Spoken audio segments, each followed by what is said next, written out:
Hi అండి, అందరికీ నమస్తే. ఈరోజు మనం మంచి రుచికరంగా మైసూర్ పప్పు వండుకుందాము. ఈ మైసూర్ పప్పునే కొందరు ఎర్రపప్పు అని కూడా అంటారు. ఇది మంచి రుచికరంగా ఉంటుంది. వంట రాని వాళ్ళైనా కూడా మస్తు అల్కగా తొందరగా తయారు చేసుకోవచ్చు. మీరు కూడా మీ ఇంట్లో ఒకసారి ఈ మైసూర్ పప్పు తయారు చేసుకొని చూడండి, మస్తు మంచిగా ఉంటుంది. ఇక ఇప్పుడు మనము ఈ పప్పును తయారు చేసుకుందాము. నేను ఇక్కడ ఒక కప్పు మైసూర్ పప్పు తీసుకున్నా. ఇది దాదాపు ఒక 200 గ్రాములు ఉంటుంది. ఇక ఈ పప్పును ఒక కుక్కర్లో వేసుకొని ఇలా కొన్ని నీళ్ళు పోసుకొని ఈ పప్పును ఒక 2-3 సార్లు శుభ్రంగా కడుక్కోవాలి. ఇక మనం పప్పును కడుక్కున్నాం కదా, ఇక ఇప్పుడు ఇలా నీళ్ళని పారవేసుకొని ఇప్పుడు ఈ పప్పులో ఒక టమాటాను ముక్కలా కట్ చేసుకొని వేసుకోవాలి. అట్లనే కొన్ని ఉల్లిపాయ ముక్కలు, 3 పచ్చిమిరపకాయలు, ఒక 6-7 వెల్లిపాయలు, సగం చెంచాడు కారము, చిటికెడంత పసుపు, చెంచాడు ధనియాల పొడి, సగం చెంచాడు గరం మసాలా, అట్లనే ఒక గ్లాసున్నర నీళ్ళు పోసుకోవాలి.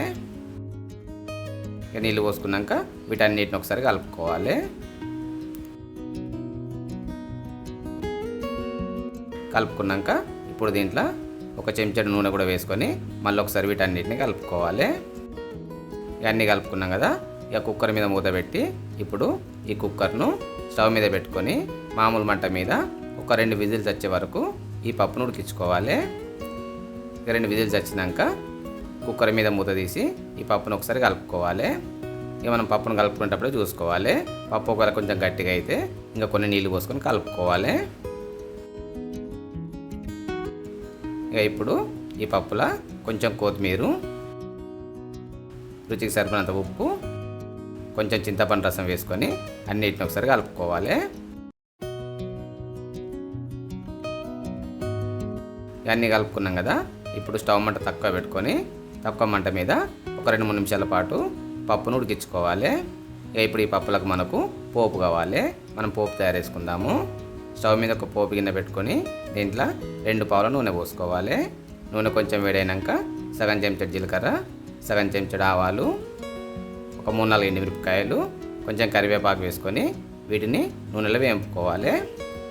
ఇవి వేగినాక స్టవ్ మంట తక్కువ చేసుకొని సగం చెంచాడు కారం వేసుకొని కారాన్ని కూడా మాడిపోకుండా నూనెలో వేపుకోవాలి.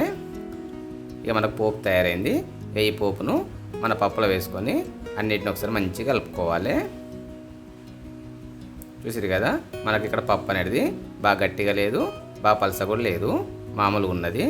ఇక ఇప్పుడు స్టవ్ బంద్ చేసి దించి ఈ పప్పును వేరే గిన్నెలో వేసుకోవాలి. ఇంతే, మనకు మంచి రుచికరమైన మైసూర్ పప్పు తయారైపోయింది. చూసిరు కదా పప్పు ఎంత మంచిగా ఉందో. వంట రాని వాళ్ళు కూడా మస్తు అల్కగా తొందరగా తయారు చేసుకోవచ్చు. మీరు కూడా మీ ఇంట్లో ఒకసారి తయారు చేసుకొని చూడండి, మస్తు మంచిగా ఉంటుంది.